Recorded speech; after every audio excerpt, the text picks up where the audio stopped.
Screen visible है ना मेरा? Yes ma'am. Yes ma'am.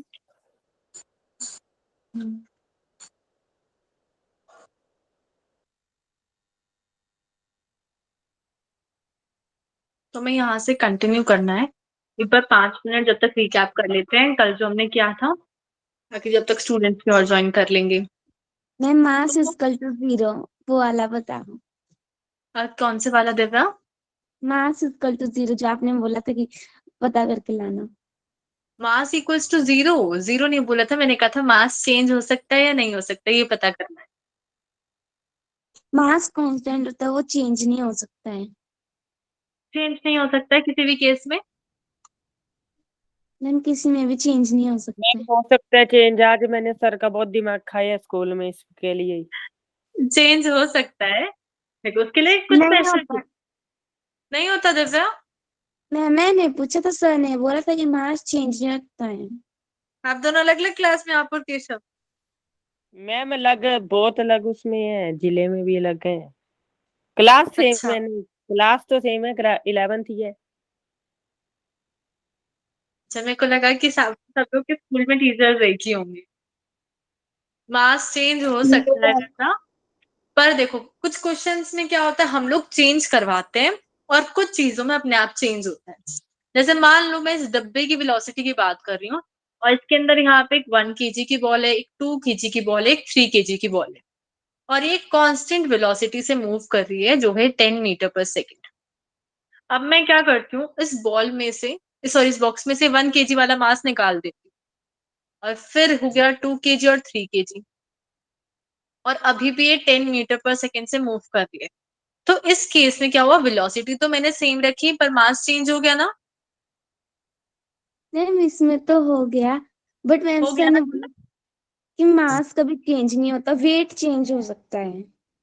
नहीं, मास भी चेंज होता है। ये तो है एग्जाम्पल कि जब हम करवा रहे हैं चीज हटा के। अब जैसा हमारे पास, आप बाद में पढ़ोगे आफ्टर 12th, और 12th में भी थोड़ा सा आएगा कि अगर कोई ऑब्जेक्ट है वो इतनी तेज ट्रैवल कर रहा है, जैसी स्पीड ऑफ लाइट है, मतलब सी स्पीड से ट्रैवल कर रहा है, उसके आसपास भी कुछ है, कि मैं कह रही हूँ 0.9 C भी है या 0.5 C है, जब इतनी तेज कोई चीज ट्रैवल करती है ना, तो उसका मास उस टाइम पे चेंज होता है।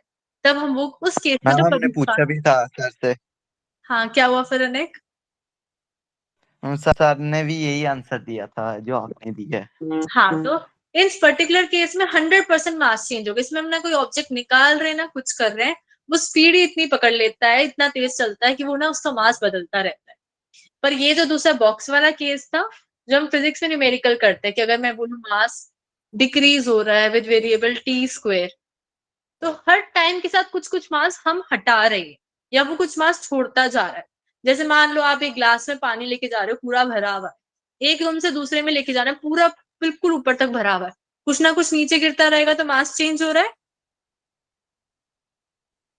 यस ये मैम। समझ आ- यस हाँ, मैम। तो एक तो एग्जाम्पल वो है जो हम लोग करते हैं कि मतलब एक जगह से दूसरी जगह जा रहे हैं, उसमें कुछ मास छूटता जा रहा है। और ये जो एग्जाम्पल है जब हम speed relative to speed of light से ट्रेवल करते हैं, तो उस केस में हम डायरेक्ट मास नहीं लेते, हम रिलेटिव मास लेते हैं। ठीक है, उसका फॉर्मूला भी होता है m0 √1 -v²/c²। अभी ये सब पढ़ने की आपको कोई जरूरत नहीं है, ये बाद में आएगा, पर मास चेंज होता है। क्लियर है सबको? Yes ma'am. Ma'am yes ma'am. But आपने कल जो रॉकेट का एग्जांपल लिया था वो सर ने मना किया। हाँ मैम नहीं, मैंने रॉकेट, पूछा, वो वो गलत है सर रॉकेट बोलते वाला। हाँ बोलो। सर बोलते कि उसके अंदर बेसिकली चेंज ऑफ मोमेंटम होता है, उसके अंदर ये मास वगैरह वगैरह नहीं। हाँ, तो वही मैं बोल रही हूँ, जैसे इस केस में ऊपर वाला, इस हर चीज का मास सेम है, पर अगर हमने कुछ मास हटा दिया तो मोमेंटम चेंज हो रहा है। वो जो हम कंटेस्ट जिस चीज में बात कर रहे थे कि मास चेंज होगा या नहीं होगा, मोमेंटम की उसमें बात कर रहे थे। ऐसे ही जब मैंने रॉकेट वाला एग्जांपल दिया था, तो मैंने कहा था रॉकेट जैसे जैसे ऊपर जाता है वो कुछ ना कुछ गैस वगैरह पार्टिकल्स निकालता रहता है। तो मैं ये नहीं कह रही कि इस पार्टिकल का मास बदल रहा है या रॉकेट का कुछ मास बदल रहा है, चीजों का मास वही है, पर कुछ ना कुछ मास निकलता जा रहा है, इसके कारण हमें लगता है मास बदल रहा है और मोमेंटम चेंज हो रहा है। दोनों में हल्का सा डिफरेंस है। कि अगर आपके पास 1 किलो सेब है, उसमें से आप थोड़े से हटा दो, तो ये थोड़ी है कि सेब का मास बदला है, आपने कुछ हटा दिया है इसलिए मास कम हुआ है। ये बात समझ आ रही है? Yes ma'am. मैम तो तो अगर रॉकेट में भी कुछ ऐसा ही हो रहा है। हाँ, रॉकेट में भी ऐसे ही हो रहा है जैसे सेब वाला केस है। पर अगर कोई चीज का मास प्रॉपर चेंज हो रहा है, कि मैं चीज तो वही रख रही हूँ कि मेरे पास कार्बन का एटम है, और मैं कह रही हूँ नहीं भाई उसका मास तो बदल रहा है, तो वो केस सिर्फ रिलेटिव वाले में होता है। वरना कोई चीज हटने पे मास बदल रहा है, उस चीज का मास तो बराबर ही है, मैंने 1 किलो में से आधा किलो हटा दिया, तो वो जो मास बदला है वो मोमेंटम चेंज कर सकता है, और वही रॉकेट में होता है। समझ आया सबको? Yes yes ma'am. Ma'am. Yes ma'am. अब यहाँ पे क्वेश्चन है, a block of mass 5 kg is kept on a smooth floor. Smooth floor का मतलब Frictionless. Polish Frictionless. मतलब फ्रिक्शन है। जैसे ही स्मूथ कोई चीज आ गई मतलब उसमें फ्रिक्शन नहीं है, तो इस क्वेश्चन को सॉल्व करते हुए हमें फ्रिक्शन का नहीं लेना देना है अभी कुछ भी। अ फोर्स ऑफ 3 न्यूटन, और ये क्या है? एक्स डायरेक्शन में। X direction. पॉजिटिव एक्स है, नेगेटिव एक्स है? पॉजिटिव एक्स है। Positive x. और अब हमने फोर्स अप्लाई किया जब टाइम 0 था, हमें बताना है एक्सेलरेशन ऑफ द ब्लॉक। तो कैसे पता लगाएंगे? मास दे Force रखा है, upon mass force is they equal रखा है। to force upon mass is equal. Force upon mass is equals to acceleration. संज्ञा force equals to mass into acceleration. अब एक्सेलरेशन बताना है तो फोर्स अपन मास कितना आएगा? यहाँ पे फोर्स है 3 और ये 0.6।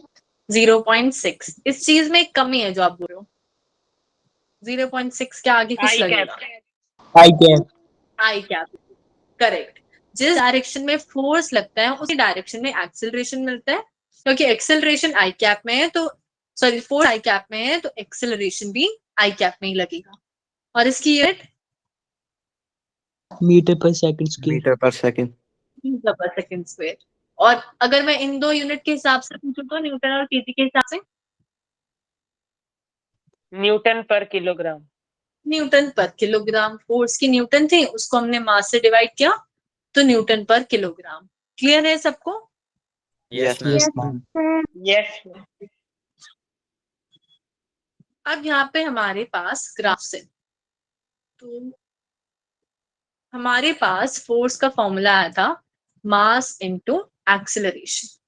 अब अगर बहुत सारे फोर्स है तो ये सिंगल फोर्स नहीं होगा, यहाँ पे समेशन आ जाएगा, जिसका मतलब होता है ऐड कर रहे हैं अलग अलग फोर्सेस को, और फिर ये बन रहा है। अब मान लेते हैं हम इस मास को कांस्टेंट रखते हैं कि जितना मास है वो फिक्स हो गया है, तो मैं लिख सकती हूँ force is directly proportional to acceleration. Yes yes ma'am. Ma'am. Yes, ma'am. Yes इस स्टेटमेंट का क्या मतलब है? जैसे फोर्स फोर्स बढ़ेगी बढ़ेगी एक्सेलरेशन भी बढ़ेगा। करेक्ट, जैसे जैसे फोर्स बढ़ेगा एक्सेलरेशन भी बढ़ेगा। तो इसके लिए हमारे पास पहले वाला ग्राफ हो गया जिसमें हमने मास को कांस्टेंट रखा है, और हम देख रहे हैं कि अगर फोर्स बढ़ रहा है तो उसके साथ साथ एक्सेलरेशन भी बढ़ता जा रहा है। इसमें किसी को डाउट है? No ma'am. अब दूसरे केस में हमारे पास हम क्या करते हैं, एक्सेलरेशन को फिक्स कर देते हैं कि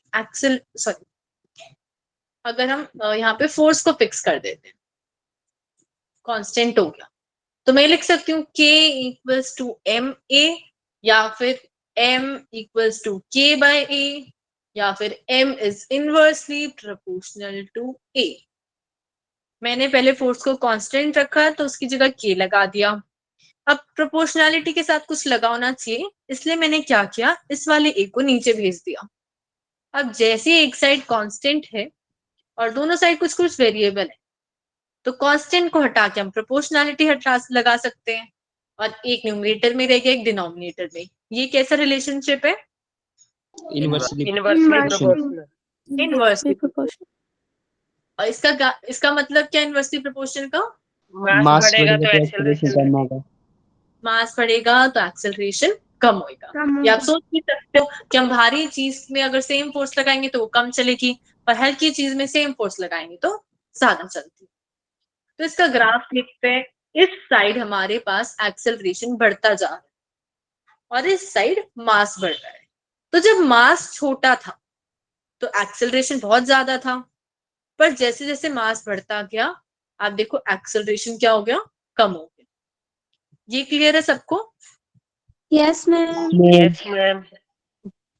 अब अगर मैं एक्सेलरेशन को फिक्स कर दूं तो फोर्स और मास में कौन सा रिलेशन है, फर्स्ट वाला है और सेकंड वाला? मैम रिपीट करना। अगर मैं एक्सेलरेशन को कांस्टेंट करती हूँ तो कौन सा ग्राफ दिखेगा, पहले वाला दूसरे वाला? पहले Second. वाला। पहले वाला। पहले वाला। कि उस केस में अगर मास बढ़ेगा तो हमें उतना ही ज्यादा फोर्स लगाना पड़ेगा। ये क्लियर है सबको? Yes ma'am. Yes, ma'am. Yes ma'am. अब मैं आपसे एक क्वेश्चन पूछती हूँ कि एक ब्लॉक है, दिख रहा है ना सबको ये block? Yes, ma'am. Yes ma'am. अब मैं कह रही हूँ कि जिस डायरेक्शन में फोर्स लगता है उसी डायरेक्शन में एक्सेलरेशन मिलता है। मैंने यहाँ पे लगाया 40 न्यूटन और इधर से लग रहा था 50 न्यूटन। अब ये ब्लॉक तो इस साइड मूव करने लग गया, मतलब अपोजिट डायरेक्शन में, पर मैंने फोर्स तो इधर लगाया था। तो इसको आप कैसे जस्टिफाई करोगे कि मैं तो फोर्स इधर लगा रही हूँ पर ब्लॉक उल्टी तरफ जा रहा है? वेट ज्यादा होगा ब्लॉक का। ओके, मैम रिलेटिव उससे भी कर सकते हैं जस्टिफाई। अब बताओ रिलेटिव उससे कैसे, मतलब?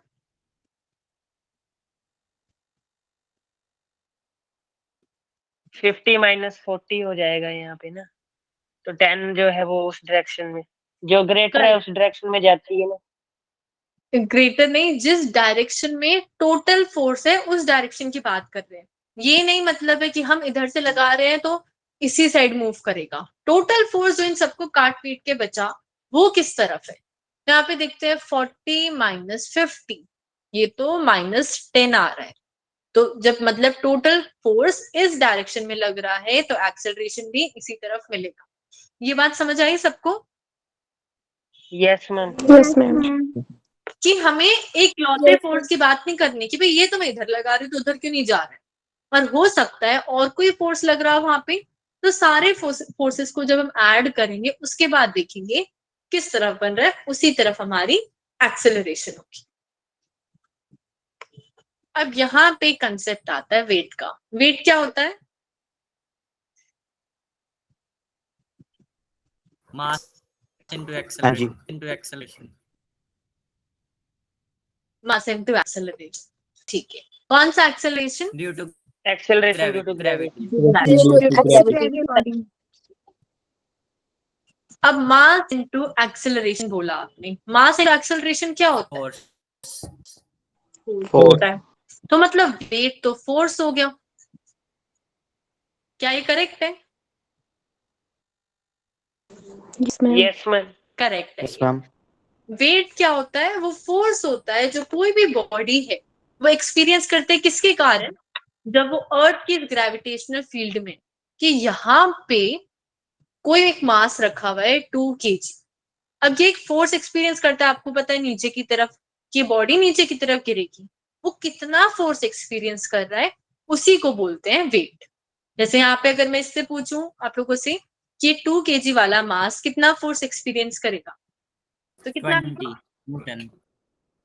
20। तो 20 19.6। ठीक है, 19.6 आ जाएगा, 9.8 लोगे तो। अब यहाँ पे आप देखो ये फोर्स हमेशा हमें नीचे की तरफ खींचना चाहता है, तो इसकी जो डायरेक्शन होती है वो हमेशा towards the centre of earth होती है। जैसे यहाँ पे ये अर्थ का सेंटर है, इधर से कोई मास ऊपर रखा हुआ है तो वो इस डायरेक्शन में फोर्स एक्सपीरियंस करेगा। Yes, ma'am. Yes ma'am. मतलब एक तरीके से वो क्या कर रहा है, अर्थ के सेंटर की तरफ जा रहा है, इसलिए हम क्या कहते हैं, इसकी डायरेक्शन हमेशा towards the centre of the earth. इसमें किसी को डाउट है? No No, ma'am. अब यहाँ पे कुछ यूनिट्स हैं फोर्स की, सारी लिख लेते हैं। एसआई यूनिट हमें पता है न्यूटन होती है, सीजीएस यूनिट डायन होती है। इसकी आप वो बनाओ, मतलब जैसे हम कहते हैं किलोग्राम, ग्राम, उसमें क्या वैल्यू है? कैसे लिखेंगे इसे डायन को?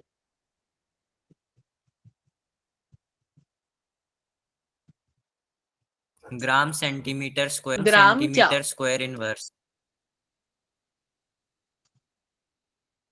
ग्राम सेंटीमीटर स्क्वायर इनवर्स, क्या ये करेक्ट है? Second square inverse gram centimetre पर सेकंड स्क्वायर। करेक्ट। ग्राम हो गया मास, एक्सेलरेशन आ जाएगी सेंटीमीटर पर सेकंड इनवर्स स्क्वायर। तो ये फॉर्मूला आ जाएगा। ये समझ आया सबको? Yes, ma'am. मास के लिए हम ग्राम लगा दिया, एक्सेलरेशन वैसे होता था मीटर पर सेकंड स्क्वायर, मीटर का सेंटीमीटर बन गया पर सेकंड चेंज नहीं की। अब ये आप लोग पहले ही बता चुकी हो कि 1 न्यूटन में कितनी डायन होती है? 10 की पावर 5 डायन। करेक्ट। अब यहाँ पे कुछ और यूनिट्स आते हैं, वो आते हैं ग्रेविटेशनल यूनिट। कि अगर मैं इस फोर्स को लिखना चाहूं इन टर्म्स ऑफ जी, कि जो ग्रेविटी फोर्स लगा रही है उसके कंपैरिजन में अगर मैं कोई फोर्स बनाना चाहूँ तो उसको कैसे लिखते हैं? ये बहुत यूज होता है न्यूमेरिकल्स में, तो आप इनका मतलब समझो कि क्या होता है। जैसे अगर हम बात करें एसआई सिस्टम की, तो हमें पता है कि चलो फोर्स होता है मास इनटू एक्सेलरेशन। मास हो गया 1 kg, ग्रेविटी के टाइम पे एक्सेलरेशन क्या हो जाता है? 9.8। 9.8 हो जाता है, या फिर हम उसे लिख सकते हैं कि जी हो जाता है। 1 kg इंटू जी। और ये क्या बन रहा है? अगर मास को मैं जी से मल्टीप्लाई करती हूँ क्या बनता है? Force weight. बनती है। वेट। ये वेट बन जाता है। कि अगर मैंने एक मास को जी से मल्टीप्लाई कर दिया तो वो वेट बनेगा। पर ये हम फोर्स निकाल रहे हैं, किसके कारण हुआ? ग्रेविटी के कारण हुआ। और किसके ऊपर एक्सपीरियंस हो रहा है? 1 kg पे हो रहा है। ये बात समझ आई थोड़ी थोड़ी? Yes yes ma'am.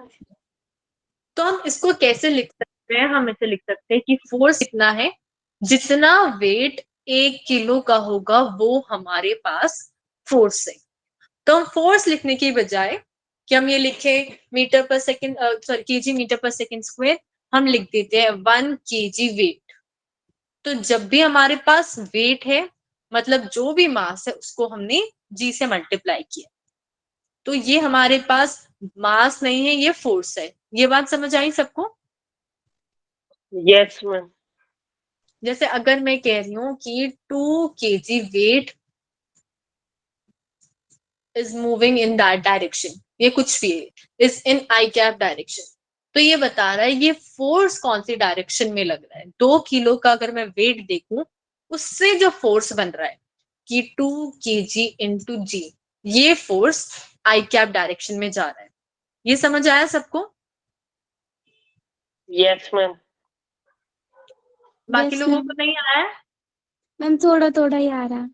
थोड़ा थोड़ा ही आ रहा है। चल ठीक है, एक बार मैं सीरियस वाला भी बताती हूँ, फिर एक बार फिर से समझेंगे स्टार्टिंग से। अब मान लो कि मैं सीजीएस सिस्टम में चली गई, तो मास तो ग्राम में आएगा और वेट किस में आ जाएगा? अगर मैं यहाँ पे बात करूं, जी की वैल्यू होती है एसआई यूनिट में 9.8 मीटर पर सेकंड स्क्वायर। सीजीएस में कितनी होगी वैल्यू? क्या second? 9.8 centimeter per second square. करे 9.8 क्या? Centimeter per second square. नहीं, देखो अब हमारे पास जी की वैल्यू फिक्स है 9.8 मीटर पर सेकंड स्क्वायर। आप ये तो सही बोल रहे हो कि सेंटीमीटर पर सेकंड स्क्वायर आएगा, पर मीटर से मैम मल्टीप्लाई सेंटीमीटर 100 होगा। मल्टीप्लाई। इसको 100 से 980. मल्टीप्लाई करना पड़ेगा। तो यहाँ पे जो वैल्यू आती है वो आती है 980 सेंटीमीटर पर सेकंड स्क्वायर। ये समझ आया सबको? Yes Yes, yes ma'am. Ma'am. Yes ma'am.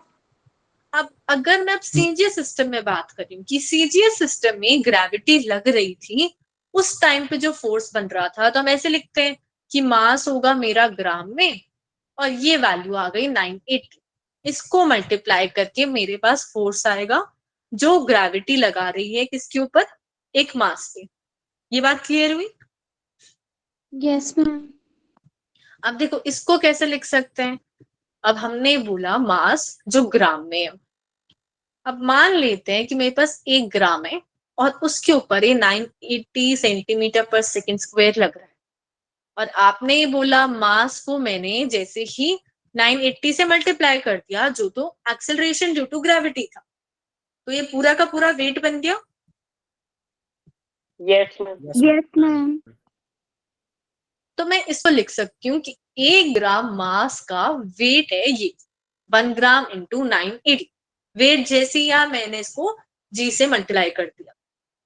पर आपको पता है वेट तो फोर्स होता है, तो मैं इसको ये भी लिख सकती हूँ कि फोर्स इज इक्वल टू कितना, 1 ग्राम का वेट। अब एक बार फिर से समझते हैं कि हो क्या है। ये क्लियर है सबको थोड़ा थोड़ा? Yes ma'am. यस। यहाँ पे अब अलग से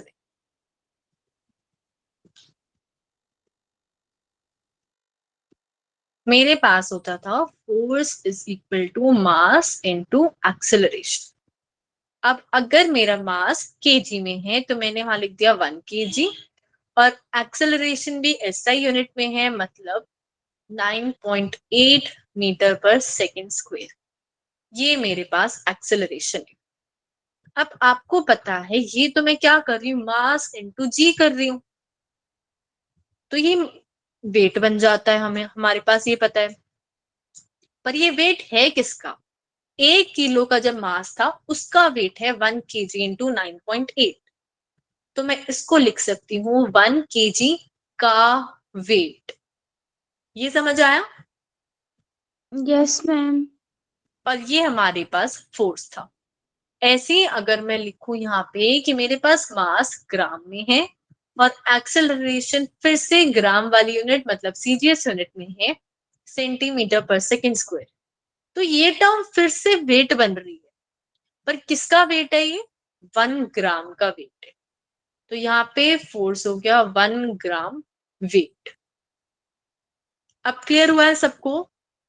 यस मैम। Yes ma'am. तो बेसिकली मतलब ये है कि कहीं पे भी 1 kg वेट आए, 10 kg वेट आए, तो आपको फोर्स बता रखा है कि ये फोर्स लग रहा है। उसको कभी भी ये मत समझना कि मास दे रखा है, ये हमें फोर्स बता रहा है।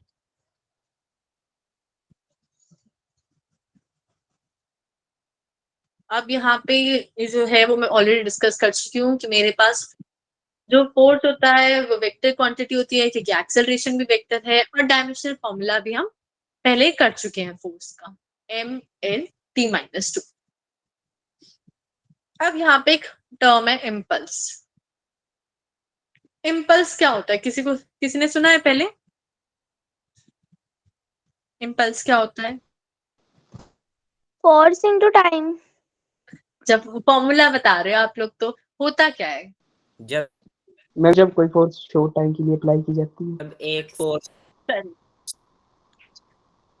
काफी ज्यादा मैम जब create करे। Collision Correct. होता तो जब कोलिजन हो रहा है तो इनके हमने पढ़ लिया स्क्रीन पे से, जैसे हमारे पास 2 गाड़ियां वो एकदम से टक्कर कर रही है। टक्कर कितनी देर की होती है, बहुत थोड़े से टाइम की होती है, पर कितना इम्पैक्ट आ जाता है, कितने डैमेज आता है कि गाड़ी पूरी खराब हो जाती है उस छोटी सी टक्कर में। तो उस केस में भी क्या होता है, अब ऐसे जो फोर्स है इम्पल्स, जैसे इम्पल्सिव इंसान बोलते हैं जो एकदम से कुछ भी कर देता है, भाई ये करना है मेरे को, ये करना है, उसको जो मन में आता है वो एकदम से कर देता है। ऐसे ही वो फोर्स जो बहुत छोटे टाइम के लिए लगते हैं पर उससे जो हमें रिजल्ट मिलता है वो बहुत बड़ा मिलता है, तो उसको बोलते हैं इम्पल्स। बेसिक मतलब समझ आया सबको? Yes yes ma'am. Ma'am. Yes ma'am. अब यहाँ पे देखो ये ग्राफ समझते हैं पहले। इस ग्राफ में हमारे पास क्या हो रहा है, मेरे पास 2 टाइम इंटरवल थे, T1 और T2। इनके बीच में गैप बहुत छोटा है, कि छोटा सा टाइम चेंज हो रहा है, 1 से 2 सेकंड, 4 से 5 सेकंड, ऐसे टाइम चेंज हो रहा है। पर इतने छोटे टाइम में कितना बड़ा फोर्स प्रोड्यूस कर दिया इसने। आप देखो कि इतने छोटे से टाइम में जो फोर्स प्रोड्यूस हुआ वो बहुत ज्यादा हुआ, मतलब बहुत ज्यादा इम्पैक्ट हुआ। तो ये हमारे पास कौन प्रोड्यूस कर रहा है, इम्पल्स प्रोड्यूस कर रहा है। और अगर हम इम्पल्स का फॉर्मूला समझे तो होता है कि फोर्स इनटू टाइम, और टाइम के साथ हम डेल्टा टी लगाते कि वो छोटा सा चेंज टाइम का कितना था। अगर मैं कह रही हूँ 10 से 15 सेकेंड हुई तो डेल्टा टी कितना हो जाएगा, 5 5 हो जाएगा। कैसे निकालेंगे? जो बाद वाला टाइम है मतलब 15 है, उसमें से पहले वाला माइनस करना है, पहले वाले में से बाद वाला नहीं माइनस करना है। तो हमारे पास यहाँ पे ये टाइम आ गया कि कितने टाइम के लिए ये फोर्स लग रहा था। अब मान लो कि मैं कह रही हूँ कि 10 न्यूटन का फोर्स लग रहा था और कितने टाइम के लिए लगा? जब 10 से 15 सेकेंड हुई। तो इसको मल्टीप्लाई करेंगे हम लोग 5 से, तो हमारे पास इम्पल्स कितनी आ जाएगी? 50 आ जाएगी। यूज करना समझ आया? Yes, ma'am. Yes ma'am. अब देखो, फोर्स का सेकंड लॉ से क्या फॉर्मूला आया था? स्टार्टिंग में पढ़ते हैं, d3/dt। डी अपॉन डी, कि change of momentum with change of time. अब अगर मैं ये कहूं कि मैं डी की जगह दोनों साइड ये डी पे स्मॉल डेल्टा लगा दी, अब इसको अगर मैं यहाँ लेफ्ट साइड ले रहा हूँ, F delta T equals to delta P. जब भी डेल्टा लगा हुआ है, ये वाला, ये वाला, ये सॉरी, या फिर ये वाला, इन तीनों का ही मतलब क्या होता है? हमारे पास चेंज होता है कि फाइनल माइनस इनिशियल। अब यहाँ पे देखो, ये तो है चेंज इन टाइम, मतलब final time minus initial time, और ये क्या है? Final momentum minus Momentum. Initial momentum. Final momentum minus initial momentum. अब आपको पता था कि force into change in time क्या होता है? इम्पल्स होता है। तो इम्पल्स का एक और फॉर्मूला आ गया, वो आ गया चेंज इन मोमेंटम। ये बात समझ आई सबको? Yes Yes, ma'am. मैम। अब इसको दूसरे तरीके से समझ लेते हैं। हमारे पास होता है फोर्स मास इनटू एक्सेलरेशन, और एक्सेलरेशन क्या होता है? Change in velocity per unit time. और अगर हम ये वाला फॉर्मूला देखें, v equals to U plus A T, तो v minus U equals to A T, और a आ जाएगा v minus U by T. तो अगर मैं ये वाली वैल्यू यहाँ पे पुट करूं, तो इस केस में भी हमारे पास आ गया मास से मल्टीप्लाई होगी ये सारी टर्म। अब इस टाइम को मैं जैसे ही लेफ्ट साइड ले जाऊंगी, तो फोर्स इंटू टाइम हमें पता है इम्पल्स होता है, और यहाँ पे ये v माइनस यू हो गया। अब ये t क्या है? ये वो टाइम है जिसमें हमारी वेलोसिटी मान लेते हैं 10 से 15 हुई, या फॉर एग्जांपल 70 से 80। तो जितनी देर में ये वेलोसिटी चेंज हुई ना, ये वही टाइम। तो हमारे पास अगर आप राइट साइड देखो, तो mass into final velocity minus mass into initial velocity, और मास इनटू वेलोसिटी क्या होता है? Momentum. Momentum. मोमेंटम। जैसे ही फाइनल वेलोसिटी हुई वो गया फाइनल मोमेंटम, जैसे इनिशियल वैल्यू हुई वो गया इनिशियल मोमेंटम। तो इससे हमारे पास इम्पल्स का वही फॉर्मूला आ गया, impulse equals to change in momentum. ये क्लियर है सबको इतना? Yes. Yes yes ma'am. Ma'am. अब मान लेते हैं कि मैम हमारे इसके पास, अंदर फाइनल माइनस इनिशियल मोमेंटम तो आ गया, पर फोर्स इनटू टाइम ही रहा, वहां डेल्टा टी नहीं आया। देखो ये टाइम क्या है? जैसे मैं कह रही हूँ कि मेरे पास 0 टाइम से स्टार्ट हो रहा है, और तब मेरी वेलोसिटी है 15, और जब टाइम 10 हो गया तो मेरी वेलोसिटी है 35। तो आप टाइम कितना लोगे? v equals to U plus 18, 10. 10 लोगे। अब अगर मैं यहाँ पे कह रही हूँ स्टार्टिंग में टाइम 2 सेकेंड थी, और तब 15 वेलोसिटी थी, और जब 10 हो गई तब 35 हो गई, और मेरे को बताना है कि इस चेंज में कितना एक्सेलरेशन या कुछ भी निकालना है। तो ये वेलोसिटी कितने टाइम में चेंज हो रही है इस बार? 8 8. सेकंड। 1 में। 8 सेकंड। तो हम लोग यहाँ पे भी वही टाइम ही ले रहे हैं जिसमें वेलोसिटी बदल रही है। तो वेलोसिटी बदलने में टाइम भी तो बदल रहा है, तो ये भी वो चेंज वाला ही टाइम है। क्लियर है केशव? Yes ma'am. तभी मैंने आपको दोनों वे से लिख के दिखाया, ताकि आपको ये क्लियर हो, ये चेंज की बात कर रहे हैं हम लोग, किसी पर्टिकुलर टाइम की नहीं बात कर रहे हैं, पूरे चेंज की बात। अब यहाँ पे हमारे पास ये फोर्स और टाइम का ग्राफ है, इसका स्लोप क्या देगा?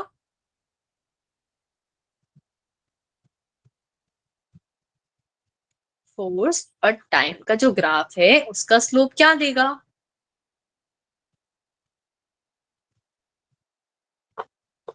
वैसे बता दो, फोर्स और टाइम की टर्म्स में ही बता दो।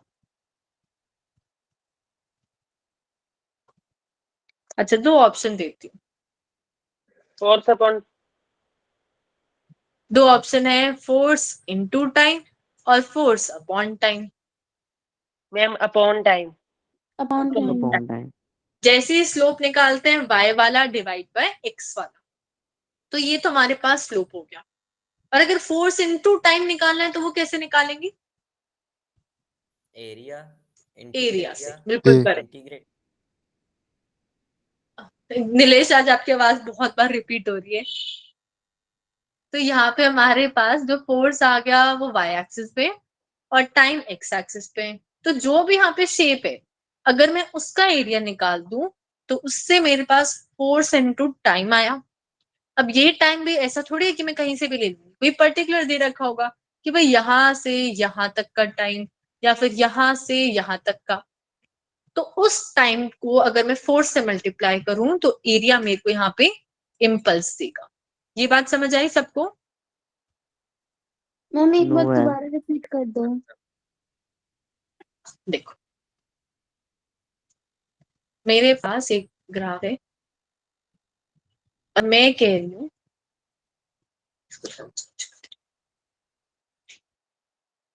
आपके पास टाइम वाली एक्सिस है और ये वाली एक्सिस है फोर्स वाली। और इस मैक्सिमम पॉइंट पे हमारे पास फोर्स है 10 न्यूटन, इधर है 2, 4, 6 टाइम है। अब मैं कह रही हूं जब 2 से 6 टाइम हुआ, इसके बीच का एरिया निकालो। तो एरिया, ये तो ट्राइंगल बना हुआ है, ट्राइंगल का एरिया निकालेंगे हम लोग। Yes ma'am. Yes ma'am. Triangle का बेस कितना है? 4 4 4 4 है। 6 - 2 करेंगे 4। हाइट कितनी है? 10 10 तो ये आ गया हमारे पास 20। पर फोर्स इनटू टाइम क्या होता है? इम्पल्स। इम्पल्स। तो हमने एरिया निकाला, उससे हमारे पास क्या गया? इम्पल्स आ गया। और वो किसके लिए निकाला? जब फोर्स एक्ट कर रहा था 2 से 6 सेकेंड पर। ऐसे मैं अगर आपसे पूछूं इम्पल्स निकालो 2 से 4 के बीच में, भी निकाल सकते हो आप। Yes ma'am. Yes ma'am. तो ऐसे अलग अलग एरिया लेके हम लोग इम्पल्स निकाल सकते हैं जिस टाइम के लिए पूछा हुआ। इसमें किसी को डाउट है? No ma'am. No ma'am.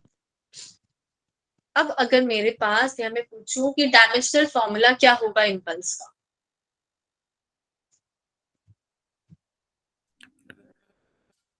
MLT -1। MLT minus, बिल्कुल -2 -LT बिल्कुल करेक्ट। क्योंकि आप वैसे भी देख सकते हो कि इम्पल्स क्या है? Force into time. Force into time ना लेके चेंज इन मोमेंटम भी लोगे तो है तो मोमेंटम ही। और मोमेंटम का क्या होता है? MLT-1। और एसआई यूनिट?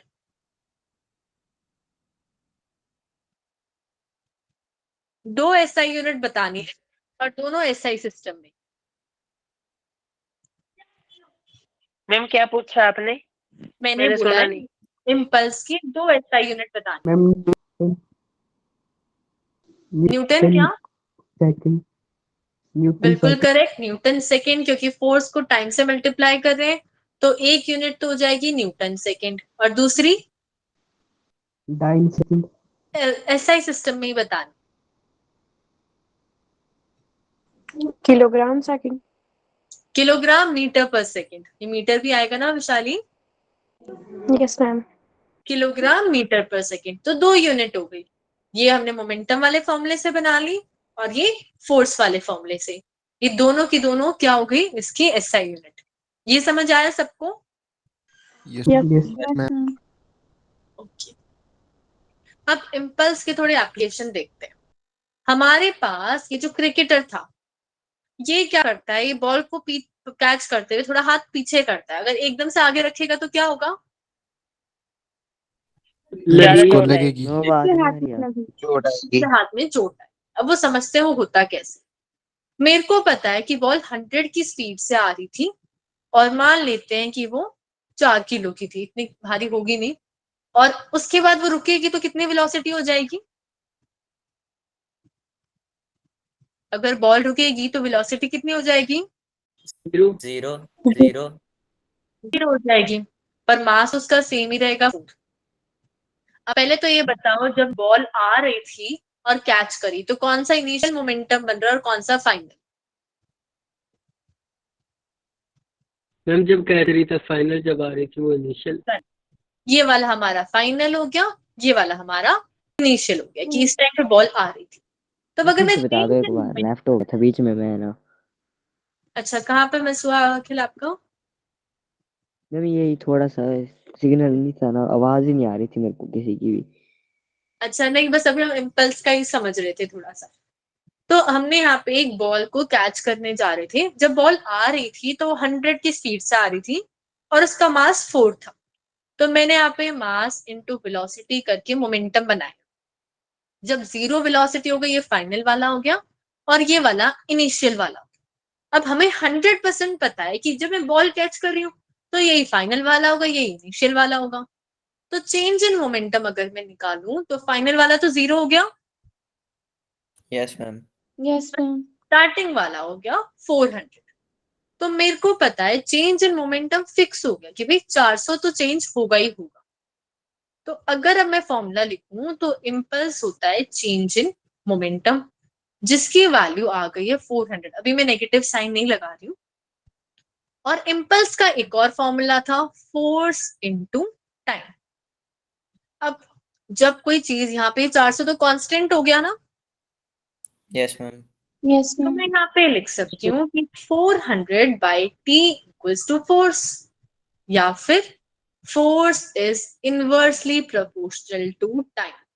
कि जब मेरे को पता है कि इम्पल्स फिक्स है कि इतना मोमेंटम चेंज होगा ही होगा, तब हमारे पास फोर्स और टाइम इनवर्सली प्रोपोर्शनल होते हैं। ये बात समझ आ रही है सबको? yes yes ma'am ma'am. Yes, ma'am. तो अगर मैं यहाँ पे टाइम बढ़ाऊंगी तो फोर्स कम होगा, और फोर्स बढ़ाऊंगी तो टाइम कम होगा। कम होगा।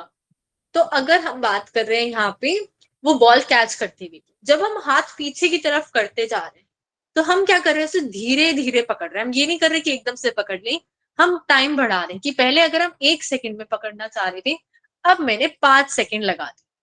अब जैसे ही टाइम मैंने बढ़ा दिया तो जो हाथ पे फोर्स लगना था वो क्या हो जाएगा, कम लगेगा, क्योंकि बॉल तो रुकनी ही है। तो इम्पल्स तो फिक्स है कि भाई 400 इम्पल्स होगा ही होगा, पर अब टाइम बढ़ाने से फोर्स कम लग रहा है। ये बात समझ आई सबको?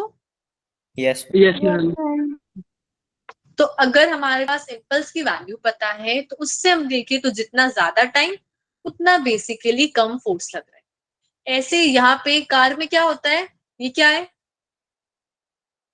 एयर जो बैग। निकल, Yeah. एयर बैग होता है ना। तो हमारी कार्स में एयर बैग होता है जिससे हमें चोट नहीं लगती, थोड़ी लगती है।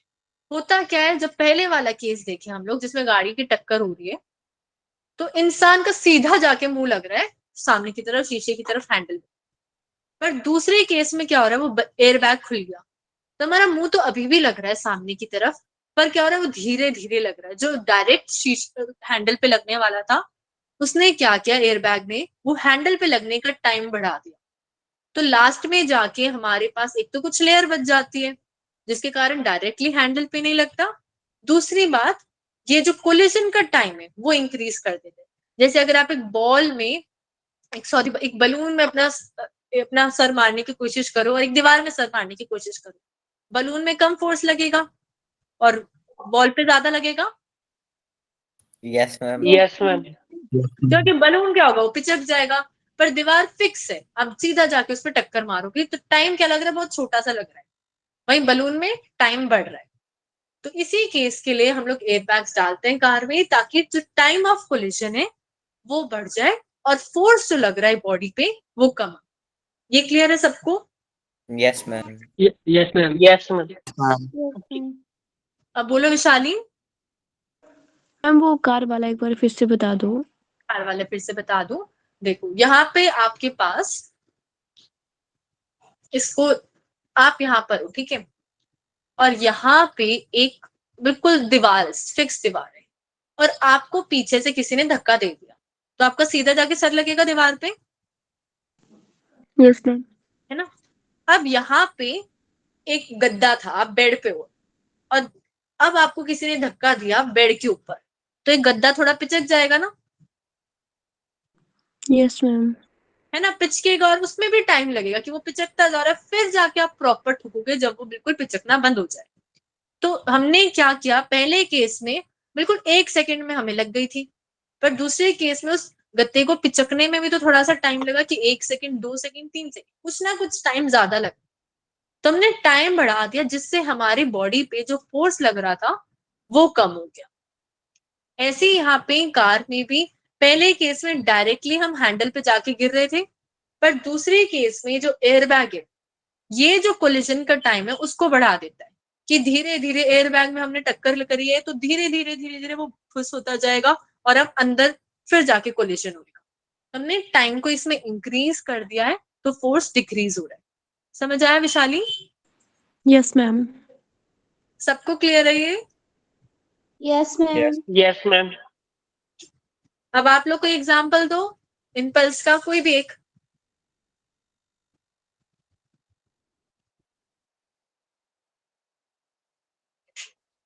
जहां पे इम्पल्स यूज होता हो। मैम बाइक्स पर स्प्रिंग लगे होते हैं। बाइक्स पे स्प्रिंग लगे होते हैं, उससे क्या होता है? मैम फिर टाइम इंक्रीज हो जाता है जिससे जो है उनको जब झटके लगते हैं तो फिर वो इतना फील नहीं करते, उनको कोई हार्म नहीं होते। करेक्ट, वो भी करेक्ट एग्जाम्पल है शिवानी। और कोई देना चाहता है?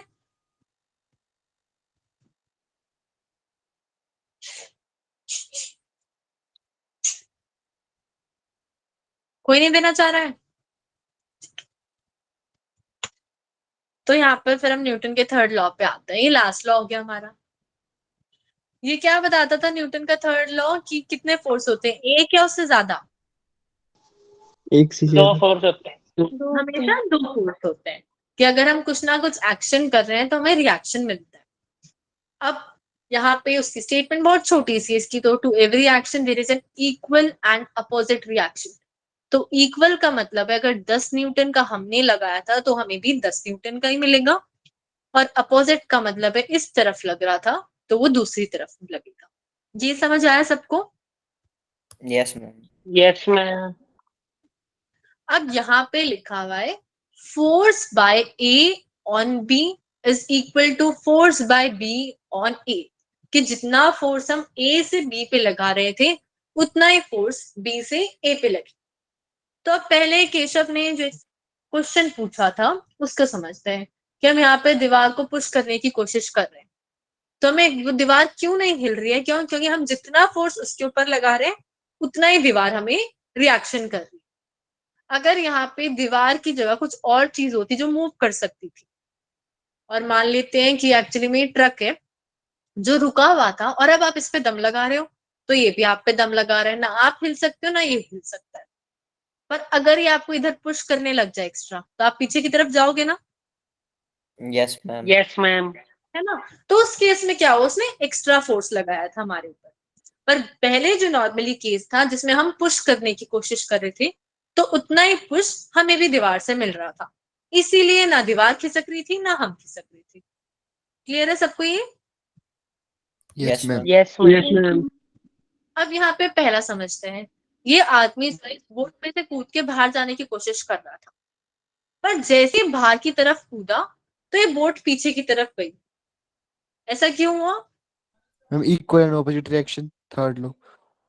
करेक्ट, इसने ना दम लगाया आगे जाने के कि ये यहां से कूद के आगे की तरफ जाए। अब ये आगे की तरफ जा रहा है तो कोई ना कोई चीज तो पीछे की तरफ जाएगी, रिएक्शन तो कुछ मिलना था। वो पीछे की तरफ कौन जाता है? ये बोट जाती है। कि हमने यहाँ पे फोर्स लगाया आगे जाने के लिए, जैसे हम एक जंप करने के लिए पहले थोड़ा सा बेंड होते हैं ताकि आगे जंप कर सके, हम फोर्स लगा रहे। ये समझ आया सबको? Yes ma'am. Yes ma'am. Yes ma'am. अब यहाँ पे कुछ पॉइंट्स है एक्शन रिएक्शन पेयर के, वो ध्यान से समझो। सबसे पहली चीज कि वो दोनों अकर साइमल्टेनियसली। साइमल्टेनियस का मतलब एक साथ। एकदम से। एक साथ, बिल्कुल। और एकदम से हो जाता है। मतलब अगर मैं यहाँ पे फोर्स अभी लगा रही हूँ तो तभी मेरे को रिएक्शन मिलेगा, ऐसा नहीं है कि आधे घंटे बाद मिलेगा। ये कर्मा की बात नहीं हो रही है, फोर्स की बात हो रही है, तो उसी टाइम मिलता है रिएक्शन। ये समझ आया सबको? Yes ma'am. Yes ma'am. Yes फिर दूसरी चीज, डायरेक्शन हमेशा अपोजिट होगी। अगर मैं कह रही हूँ मैं इधर फोर्स लगा रही हूँ और इधर ही रिएक्शन मिल रहा है, तो ये तो ऐड हो जाएंगे, कभी सब्ट्रैक्ट होंगे ही नहीं, तो रिएक्शन क्या मिल रहा है? वो तो एक ही तरफ से उसी जगह में ऐड होता जा रहा है। तो अगर मैं यहाँ पे आपसे पूछूं कि मान लेते हैं कि आप यहाँ पे इस वॉल पे फोर्स लगा रहे हैं इस साइड से 5 न्यूटन का, ये वॉल है, तो आपको कितना रिएक्शन मिल रहा होगा? Five Newton. -5 है ना। अब आपका एक दोस्त आ गया कि चलो ठीक है केशव की मैं भी हेल्प कर देता हूँ, वो 7 न्यूटन का लगाने लग गया, तो अब कितना रिएक्शन मिलेगा? -12। -12। ठीक है, तो जितना भी हमने फोर्स लगाया, जैसे 5 और 7 को जोड़ लगाया, तो उतना ही हमें रिएक्शन मिल रहा है अपोजिट डायरेक्शन में।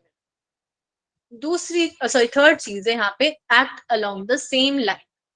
सेम लाइन का मतलब है अगर इस लाइन के अलोंग में फोर्स लगा कि मैं यहाँ पे लगाऊं या यहाँ पे लगाऊं, तो इसी लाइन पे रिएक्शन मिलेगा। चाहे यहाँ पे मिले, यहाँ पे मिले, यहाँ पे मिले, वो फर्क नहीं पड़ रहा, पर इसी लाइन पे मिलेगा। ऐसा नहीं है कि मैं फोर्स तो इधर लगा रही हूँ और रिएक्शन ऐसे ऊपर से मिल रहा है, ऐसा नहीं। इसी लाइन पे कहीं ना कहीं रिएक्शन मिलेगा। ये बात समझ आई सबको? Yes ma'am. Yes yes ma'am. Ma'am. जैसे बोट वाले केस में हम लोग आगे जाने की कोशिश कर रहे थे तो बोट पीछे जाने की कोशिश कर रही थी। दीवार वाले केस में हम लोग इधर से फोर्स लगा रहे थे और दीवार यहीं से रिएक्शन कर रही थी। अगर वो ऊपर से रिएक्शन करती तो क्या होता? अगर मान हम लीजिए नीचे चले जाते हैं। टूट के नीचे आ जाते। हम नीचे जाते हैं। करेक्ट, हम दीवार के नीचे ही आ जाते, ऊपर से फोर्स लगा रही तो वो दीवार टेढ़ी होकर हमारे ऊपर ही गिर जाती। तो सेम ही डायरेक्शन में रिएक्शन मिलता है। ये बात समझ आई सबको? Yes ma'am. Yes ma'am. Yes ma'am. फिर नेक्स्ट पॉइंट है डिफरेंट ऑब्जेक्ट्स। इसका क्या मतलब है यहाँ पे? मतलब दोनों अलग अलग ऑब्जेक्ट होंगे, सेम पे नहीं लगेगी। मतलब बाल लगा रही है तो वो बाल पे नहीं लगेगी, वो मैन पे लगेगी। हाँ करेक्ट, कि हमारे पास यहाँ पे जो फोर्सेस लगते हैं रिएक्शन वाले, जैसे हम वॉल वाले केस में, तो हम तो वॉल पे लगा रहे हैं पर वॉल हम पे लगा रही है। पर जरूरी नहीं है कि हमेशा यही केस हो सकता है वो रिएक्शन किसी और बॉडी को मिले पर होगा इसी लाइन के अक्रॉस की स्ट्रेट लाइन पे ही मिलेगा। पर जिस पे हमने फोर्स लगाया ऐसा नहीं है कि रिएक्शन भी उसी को मिलेगा, रिएक्शन किसी दूसरे ऑब्जेक्ट को ही मिलेगा। ये बात समझ आई सबको? Yes ma'am. यस। फिर यहाँ पे इक्वल मैग्नीट्यूड, तो इक्वल मैग्नीट्यूड जैसे यहाँ पे 5 का हमने फोर्स लगाया था तो हमें 5 का ही मिल रहा है। ऐसा नहीं है कि 5 तो 5.1 हो गया, ज्यादा हो गया, नहीं, जितना हमने फोर्स लगाया उतना ही मिलेगा इक्वल। और सेम नेचर, जैसे अगर हम पुश करने के टाइम पे जो फोर्स लगा रहे हैं तो उसी टाइप का हमें फोर्स मिलेगा। ऐसा नहीं है कि हम लोग भाई उसको कुछ और चेंज करना चाह रहे हैं और हमें किसी और टाइप का फोर्स मिल रहा है। जैसे मान लो कि यहाँ पे हमारे पास एक बॉल है, वो इधर जा रही है और यहाँ पे अगर मान लेते हैं कि इसके ऊपर फोर्स लगा रही है, ठीक है, इस आदमी के ऊपर, तो क्या हो रहा है, ये बॉल इसको थोड़ा सा अगर कहीं पे भी टच होती है तो वहां से दबाती है ना। अगर यस हमारी मैम। बॉडी पे टच होती है तो वहां से थोड़ा कंप्रेस कर देती है कि थोड़ा सा दबा दिया, और बदले में क्या होता है वो बॉल भी कुछ दब जाती है। Yes ma'am. Yes yes ma'am. तो हमें नेचर सेम रहता है। ऐसा नहीं है कि भाई हम तो यहाँ कुछ और करना चाहते हैं पर हमें मिल कुछ और ही गया रिजल्ट। तो अगर हम पुश कर रहे हैं हमें पुश मिलेगा, अगर पुल कर रहे हैं तो हमें पुल ही मिलता है। ऐसा नहीं है कि नेचर बदल जाएगा, न्यूमेरिकल्स करेंगे तब ज्यादा क्लियर होगा। अच्छा, इसमें किसी को डाउट है इन 5 पॉइंट्स में? No No, ma'am. मैम आगे वॉकिंग में बताओगे न्यूटन थर्ड लॉ? हाँ बताऊंगी ना, आ गए हम लोग वहां पे। तो हमारे पास न्यूटन का थर्ड लॉ का एप्लीकेशन देखते हैं कि हम लोग चल कैसे पाते हैं। पहली चीज तो अगर हम लोग यहाँ पे चलने का तो बाद में डिस्कस करेंगे, पहले हम बात करते हैं यहाँ पे कि खड़े कैसे हो पाते हैं। अब मान लो कि मान लो आप यहाँ पे खड़े हो, तो आपका वेट कुछ डाउनवर्ड फोर्स एक्सर्ट करता है, यस मैम। करता है। Yes ma'am. अब मान लेते हैं कि अर्थ आपको रिएक्शन नहीं दे रही है, तो क्या होगा, हम नीचे धंस जाएंगे। Yes ma'am. कि जैसे अगर आप किसी मतलब पानी के ऊपर खड़े हो जाओ, पानी के ऊपर आप जंप मारो, तो आप क्या पानी के ऊपर तैर पाते हो या अंदर डूब जाते हो? डूब जाते हैं। अंदर डूब जाते हैं। डूब जाते हैं ना, क्योंकि हमें उतना रिएक्शन नहीं मिलता। पर जो अर्थ है वो क्या करती है, हम जितना भी डाउनवर्ड वेट लगाते हैं उतना हमें रिएक्शन देती है, तो उसे बैलेंस करके रखती है कि भाई ठीक है, तू नीचे की तरफ दबा रहा है, मैं देखो उतना ही ऊपर की तरफ करूंगा। तो उस केस में क्या होगा, हम लोग क्या है, ये जो फर्श है वो क्या कहते हैं, धसेगा नहीं, सिंक नहीं होगा, हम लोग उसके ऊपर नॉर्मली खड़े हो पाते। जैसे यहाँ पे चेयर है, तो इस चेयर पे बैठा है, अब यहाँ पे क्या हो रहा है, अगर हमें रिएक्शन नहीं मिलता तो हम कभी भी चेयर पे नहीं बैठ पाते, क्योंकि हमारा जो वेट है वो क्या करेगा, इस चेयर को हमेशा तोड़ देगा। पर एक्चुअली में जो 4 पैर हैं इस चेयर के, वो क्या कर रहे हैं, ऊपर की तरफ उतना ही रिएक्शन दे रहे हैं, जिसके कारण वो दोनों बैलेंस होके हम स्टेबल होके बैठ पाते हैं। ये बात समझ आई सबको? Yes ma'am. Yes ma'am. Yes ma'am. तो अभी हमने न्यूटन के 3 लॉ पढ़े हैं। सबसे पहला लॉ हमें बताता है कि अगर कोई, अच्छा पहले बताओ, क्वालिटी देता है क्वांटिटी देता है? फर्स्ट लॉ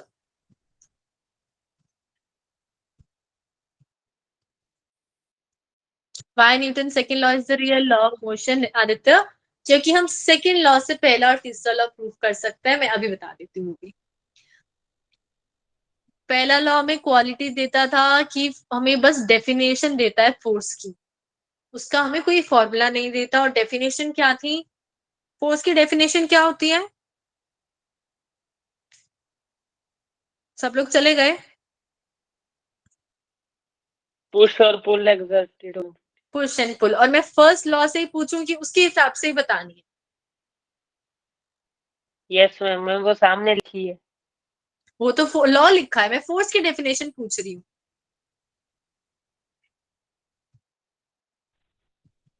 कि फोर्स एक ऐसी चीज है जिससे हम किसी ऑब्जेक्ट की स्टेट चेंज कर सकते हैं। मिल सकती है। हाँ, और ये डेफिनेशन हमें कहाँ से मिली? पहले लॉ से। और पहला लॉ भी यही कहता है कि किसी ऑब्जेक्ट की स्टेट जब तक चेंज नहीं होगी, जब तक कि कुछ टोटल फोर्स पे। एक्सटर्नल फोर्स नहीं लगेगी। करेक्ट। अब सेकंड लॉ क्या बोलता है कि हमारे पास जो फोर्स है वो कितना, किसके डायरेक्टली प्रोपोर्शनल है? चेंज इन मोमेंटम की। और यहाँ से एक फॉर्मूला भी आया था, वो क्या आया था?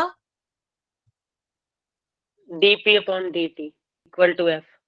Force equals to DP upon DT और मास इनटू एक्सेलरेशन।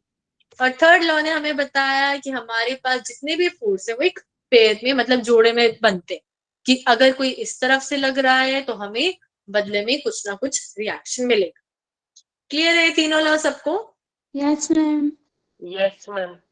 अब आदित्य ने बोला कि प्रूव करना है, हमें बताना है कि सेकेंड लॉ रियल लॉ क्यों है। तो मैं यहाँ लिखती हूँ force equals to DP by DT. अब मैं अगर ये बोलूं कि एक्सटर्नल फोर्स 0 है, तो डीपी बाय डीटी क्या हो जाएगा? 0। 0। अब यहाँ पे अगर हम मान रहे हैं कि मास कांस्टेंट है, तो ये change in velocity with time हो जाएगा। Yes ma'am. Yes ma'am. अब मास किसी चीज का कभी 0 नहीं हो सकता, पर change in velocity with time हो सकता है ना 0।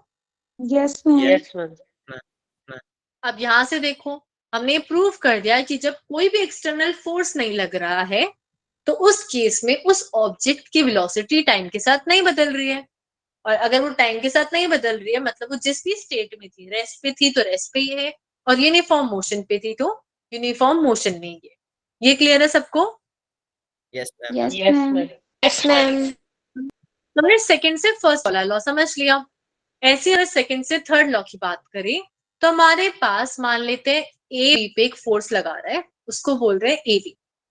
अब ए बी पे फोर्स लगा रहा है, तो किसका मोमेंटम चेंज होएगा? बी वाले का, ए B वाले का। बी वाले, है ना? तो डीपी बाई dt लिख दिया।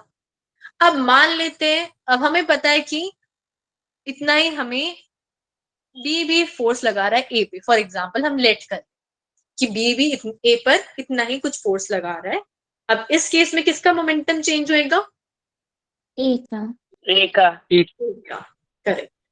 अब हम लोग क्या करते हैं, इन दोनों को ऐड कर देते हैं। हो सकता है कि ये बी अभी ज्यादा फोर्स लगा रहा हो और यहाँ पे ए कुछ कम फोर्स लगा रहा हो। इन दोनों को ऐड करेंगे तो टोटल चेंज इन मोमेंटम ये आएगा मेरे पास, है ना, which is equal to F A B plus F B. अब मान लेते हैं कि सिर्फ ये दो सिस्टम है, ए और बी, और बाहर से और दुनिया का और कोई फोर्स ही नहीं लग रहा है, तो उसके हिसाब से मतलब एक्सटर्नल फोर्स जब बाहर से और कोई फोर्स नहीं लग रहा है, ए बी पे लगा रहा है और बी ए पे लगा रहा है, तो एक्सटर्नल फोर्स 0 हो गया। Yes ma'am. तो एक्सटर्नल फोर्स जब 0 हो जाता है तब हमें पता है कि तब तो चेंज इन मोमेंटम 0 आना चाहिए, कि टोटल चेंज इन मोमेंटम 0 हो जाएगा। मतलब ये पूरी टर्म क्या हो जाएगी? 0। जैसे 0 ही हमारे पास यहाँ आ गया कि जितना फोर्स ए बी पे लगा रहा था उतना ही बी ए पे लगा रहा है और अपोजिट डायरेक्शन में लगा रहा है। ये समझ आया सबको? Yes ma'am. Yes ma'am. और ये क्या था? हमारा न्यूटन का थर्ड लॉ। तो हमने सेकेंड लॉ से ही फर्स्ट भी प्रूव कर दिया और थर्ड भी, इसीलिए कहते हैं जो सेकेंड लॉ है वो रियल लॉ है। क्लियर है सबको? Yes ma'am. Yes। अब यहाँ पे फर्स्ट क्वेश्चन अभी डिस्कस कर लेते हैं। How are we able to walk if earth exerts equal and opposite force on every body? मतलब हम कैसे चल पा रहे हैं, पूरी मतलब वॉक कैसे कर पाते हैं जबकि हमें पता है कि हर जो ऑब्जेक्ट है वो इक्वल एंड अपोजिट फोर्स हमें प्रोवाइड करता है। तो क्या इसका मतलब न्यूटन के थर्ड लॉ में कुछ खराबी है? No ma'am. तो कैसे वॉक कर पाते हैं हम लोग? फ्रिक्शन के कारण। फ्रिक्शन नहीं है हमारे पास, मान लेते हैं। हम ज्यादा जान लगाते हैं। मैम जब हम आगे चलते हैं तो जब हम आगे चलते हैं तो हम यहाँ पे खड़े हैं, हमें आगे जाना है, तो हम अर्थ पे फोर्स लगाते हैं, Yes मैम। है ना? हम फोर्स लगाते हैं और हम क्या करते हैं, जब हमें आगे जाना है तो हम क्या करते हैं, पीछे की तरफ थोड़ा सा पुश करते हैं। अगर आप खड़े होके अभी इमेजिन करो, या खड़े होके ट्राई कर सकते हो, तो आप क्या करोगे, अपना पैर से धरती को ऐसे पीछे की तरफ पुश करते हो। Yes ma'am. Yes ma'am. करते हो सब लोग? तो हमने यहाँ पे एक फोर्स लगाया अर्थ पे, हमें पता है कुछ ना कुछ हमें रिएक्शन मिलेगा अर्थ। Yes ma'am. कि हम अगर इधर फोर्स लगा रहे थे तो यहाँ पे रिएक्शन मिल गया हाथ। अब पर इंसान तो सीधा ही है और जो वेट होता है वो डाउनवर्ड लगता है mg। Yes ma'am. Yes ma'am. अब ये जो रिएक्शन था ये हमें इस फोर्स के कारण मिल रहा था कि इस फोर्स का रिएक्शन था ये। अब ये अर्थ एक और यहाँ पे अगर मैं बात करूं तो हमें रिएक्शन ये मिल चुका है इस फोर्स का, इसके अलावा हमारे पास और कोई फोर्स बचा नहीं है। तो अब इस आग को अगर मैं दो पार्ट में तोड़ूं और यहाँ पे थीटा, तो मेरे पास दो फोर्स बच जाएंगे। इधर वाला क्या हो जाएगा? R R cos cos theta. और ऊपर वाला R sine theta. R sin। अब क्या हम चलते हुए धस जाते हैं? No no ma'am. No ma'am. मतलब ये वाला फोर्स और ये वाला फोर्स तो बैलेंस हो रहा है, जितना ऊपर लग रहा है उतना नीचे लग रहा है। Yes ma'am. Yes। पर ये वाला फोर्स रह गया और इसको बैलेंस करने के लिए यहाँ पे लेफ्ट साइड में कुछ भी नहीं, और यही वो फोर्स है जिसके कारण हम आगे की तरफ मूव करते हैं। समझ आया ये सबको? Yes ma'am. Yes ma'am. कि हम जब चल रहे हैं, हम खड़े हैं तो सीधे खड़े हैं, पर चलते टाइम हम अपना पैर उठाते हैं थोड़ा सा, हम क्या कर रहे हैं, अर्थ को ऐसे पीछे की तरफ पुश कर रहे हैं। और जब हमने पुश करा तो हमें एक रिएक्शन मिला, और इस रिएक्शन को अगर मैं दो पार्ट में तोड़ूं तो एक तो हमारे वेट को ही बैलेंस करने में लग जाता है, और जो दूसरा बचा हुआ है राइट साइड वाला, वो उसके कारण हम मूव कर पाते हैं। तो इसमें भी न्यूटन का थर्ड लॉ पूरा का पूरा यूज हुआ है, वो फ्लॉड नहीं है। क्लियर है सबको ये? Yes ma'am. Yes ma'am. Yes ma'am. तो ये 3 क्वेश्चन अब नेक्स्ट क्लास में डिस्कस करेंगे। हमारी next class I think Friday को है ना? Yes ma'am. Yes ma'am. तो तब डिस्कस करेंगे। आप लोग को पता है ना संडे के टेस्ट का? Yes ma'am. ठीक है। और कोई डाउट है अभी किसी को?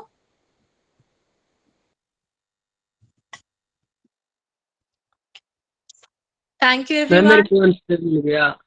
अच्छा हाँ आदित्य क्या बोले? मैम मेरे को आंसर मिल गया कि मास कब चेंज होता है। मास कब चेंज होता है? कब चेंज होता है? मैम जब लाइट की स्पीड से ज्यादा हो जाती है स्पीड किसी ऑब्जेक्ट की। पहली चीज, ये स्टेटमेंट कभी मत बोलना किसी के आगे, लाइट की स्पीड से ज्यादा तेज कोई नहीं ट्रैवल कर सकता। ठीक है?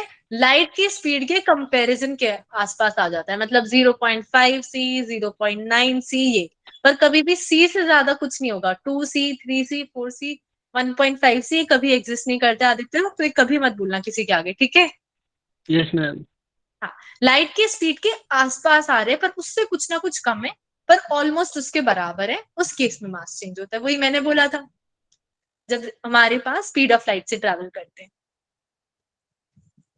क्लियर है आदित्य? Yes ma'am. और कोई डाउट है किसी को?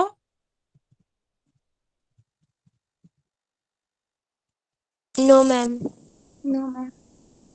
Thank you everyone. Thank you ma'am. Thank you ma'am.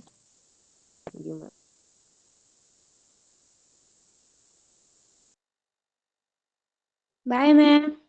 Bye bye. Good night ma'am. Good night Keshav.